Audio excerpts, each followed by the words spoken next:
perguntar, eu vou fazer uma eu pergunta cortei, você ia primeiro. fazer uma Não, pergunta cara, lá. que é muito bom, o tema é muito da hora, né? Começa a abrir uma ramificações e você vai pensando, nossa.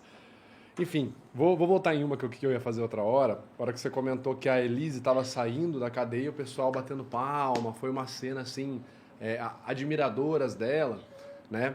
E aí a gente volta e remonta vários episódios, até episódios recentes, por exemplo, o goleiro Bruno saiu e a galera pedindo para tirar foto. Sim. Fãs. A Suzane, que tem fãs. O Charles Manson, que recebia cartas e cartas de mulheres querendo casar com ele quando estava preso. E aí, assim, tudo isso para entrar num ponto. Foi feita uma pesquisa, né? Eu estava lendo hoje sobre isso. Inclusive, o psicólogo Bruno Farias fala muito sobre esse tipo de pesquisa. Tentando entender o que essas pessoas... Por que essas pessoas se apaixonam por criminosos, como, por exemplo, a Suzane, que tem um histórico associado a crimes perversos.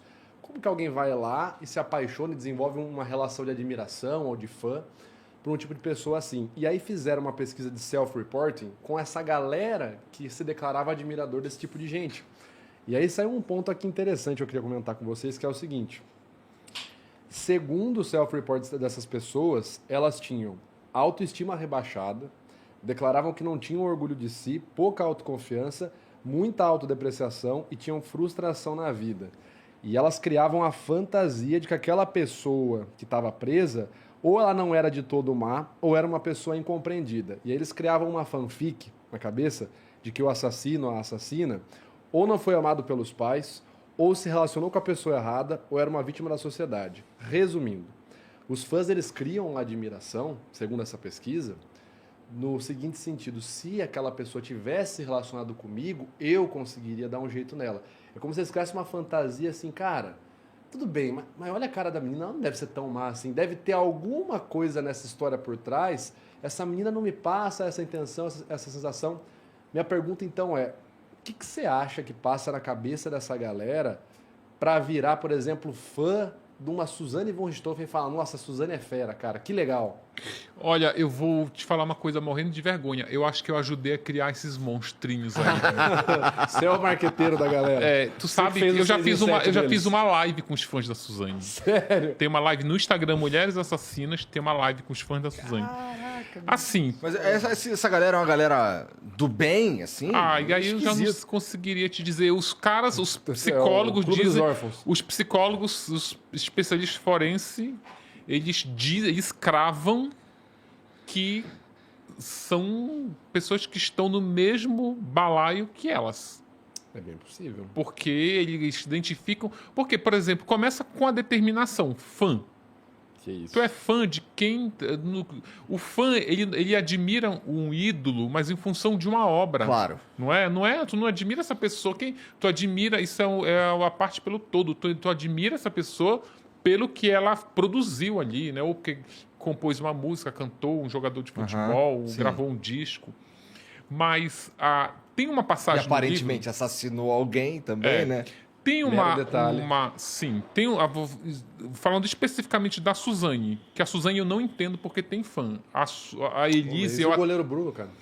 Eu vou te digo mais. Eu até entendo o goleiro Bruno... Por causa do futebol. Por causa do futebol. Mas, pra mim, o que não entra na minha cabeça é o maníaco do parque. Por quê? Porque o maníaco do parque matava mulheres, ele seduzia mulheres, levava a mulher pro parque e matava. E mulheres se apaixonam por ele. Tipo a Suzane, eu tô falando de uma maneira bem lógica, tá? Não tô apoiando nada, claro, nem defendendo crime, nem comparando um crime com outro. Mas a Suzane, ela matou o pai e a mãe dela. Ela não saiu matando o teu pai e a tua mãe, ela matou o pai e a mãe dela. Para ela ter matado o pai e a mãe dela, ela tinha um histórico com essas pessoas. Ela não resolveu matar os pais, que é aí que vem o gancho de que eu criei esses monstrinhos. Um especialista, o Dr. Alvino de Sá, ele me ajudou muito a entender a gênese desse crime, porque não entrava na minha cabeça o que leva um filho a matar os pais, que eu cometia um erro que eu não cometo mais, que é sempre pensar nos meus pais, naquela coisa, não sei o quê. Não, é outra história, isso lá atrás. Quando eu fui no escritório do Alvino, a gente conversava muito, eu passava tardes inteiras lá. Teve um dia que eu saí de lá, aí eu já estava saindo, ele foi lá na porta e falou assim: Ulisses, deixa eu fazer uma provocação. por que tu não começa a pensar quem eram os pais da Suzane muito além do que a gente sabe? Vai atrás. Que tipo de relação ele tinha com a Suzane? Que tipo de troca? Tinha afeto ali dentro da casa da Suzane? Porque pais amorosos não morrem desse jeito. E essa frase, ela tá no livro. É uma frase que ela ficou muito polêmica, sabe? A gente, inclusive, ficou ali... acho que a gente ficou umas 2 semanas discutindo se essa frase estaria ou não, porque ela leva uma... É uma frase perigosa. Ela leva... Mas, cara, na boa... Hoje em dia, eu nem perco meu tempo com esse dilema se eu boto ou não boto. Eu boto essa frase porque eu acho que isso precisa ser questionado. Precisa ser, porque mesmo o pai que não dá afeto pro filho não merece ser assassinado. Mas esse pai merece saber que existe ali uma situação que pode descambar para um crime. Né? Existe ali um cenário, a falta de afeto, um gatilho que a Suzane teve, que foi um tapa que o pai deu na cara dela, ele nunca tinha batido nela. Ou seja, esse merece morrer? Não, mas depois que o crime acontece, tu precisa estudar, que é uma coisa que o Brasil não faz. O Brasil, se deixar, se tu fizer aí um plebiscito, que diabo for, eles vão dizer que querem cadeira elétrica para o goleiro Bruno, para a Suzane, para todo esse pessoal. Os Estados Unidos, sabe o que eles fazem? Eles estudam a mente desses criminosos.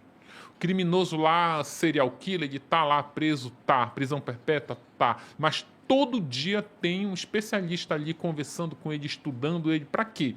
Para, a partir do estudo da mente desse psicopata, desse serial killer, eles identificarem outras... Porque, cara, a Suzane, a Elise, goleiro Bruno, maníaco do parque, todos os outros criminosos que tem, eles foram crianças, foram adolescentes. Eu ainda te digo mais, a Suzane... No caso desses 4 que você falou aí, só um é um serial killer, né? Que é o maníaco do parque. Os outros cometeram um crime muito grande, que deu uma merda muito grande. Sim. Mas são crimes... E com perversidade, né? Sim, com uma perversidade. Mas são crimes que chocaram mais do que... Chocaram bastante, porque por causa da natureza da coisa. O maníaco do parque matou lá, sei lá, uns 5, eu acho, mas a Suzane matou 2 e chocou uma nação inteira muito mais. Com certeza. Do que foi muita... Mas isso precisa ser discutido, isso, sabe? A personalidade da pessoa que morreu. Porque não dá pra você estudar... E não é pra justificar. Não. É pra entender. Não, é pra entender. É pra entender. Porque se tu justifica, meio que tu atribui um merecimento para aquela pessoa. Tu quer achar uma causa. Se tu não tivesse dado um tapa na tua filha, tu teria morrido. Não é essa... Não é essa a ideia. Tu precisa entender aquele... Cara, os psicólogos, eles deixam muito isso, assim, sabe? Que o maior público que eu tenho é advogado e psicólogo.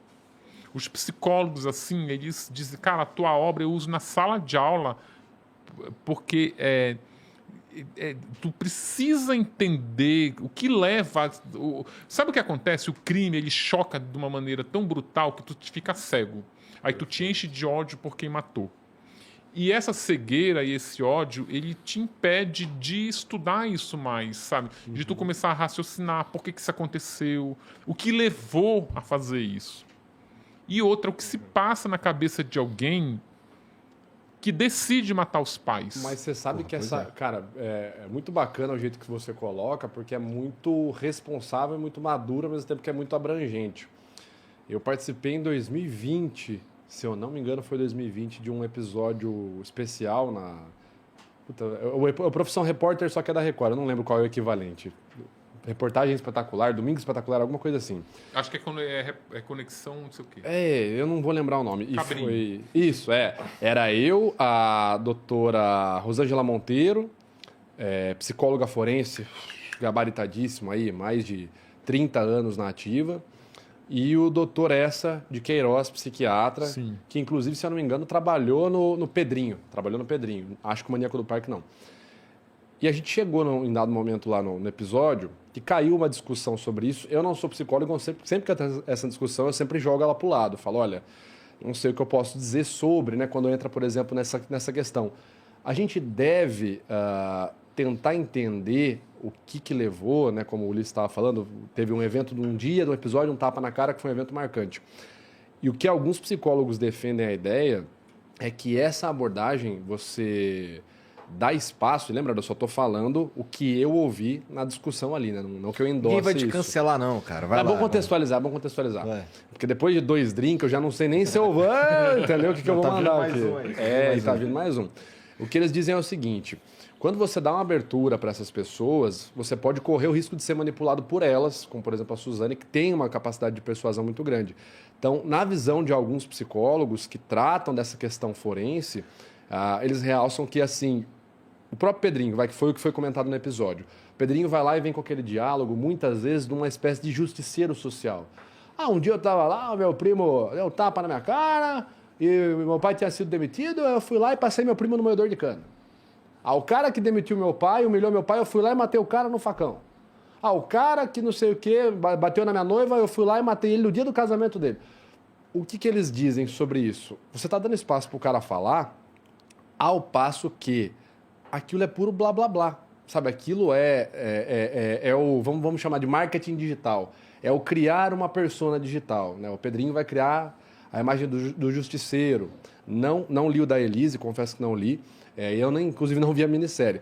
Mas, de repente, talvez a Elise vai trazer uma persona social de... Eu fui a coitada que foi humilhada por um cara que tem as condições ali para ser chamado de um baita babaca.